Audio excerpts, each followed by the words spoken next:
Oke, di video kali ini kita akan membahas cara buat bor tuner atau mesin ukir pakai dinamo mesin jahit.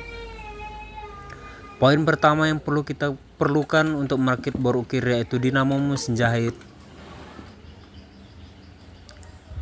kabel tuner atau kabel bor ukir 3 mili,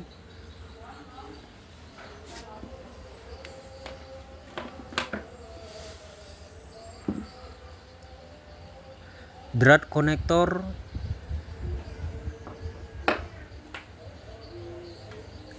dan yang terakhir stop konektor kabel. Di sini ukurannya 3 mili dan juga 6 mili untuk ke mesin.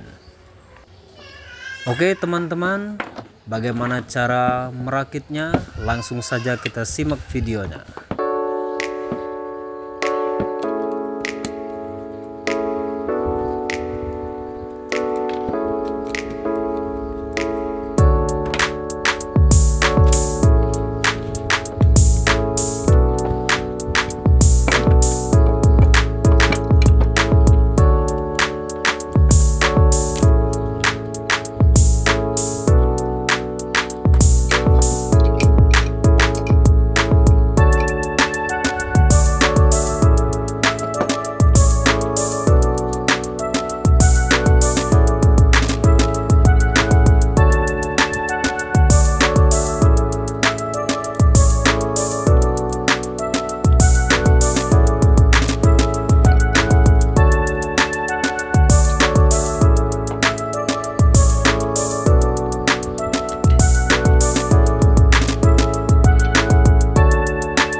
Oke baiklah, setelah kita rakit semuanya, mari kita coba.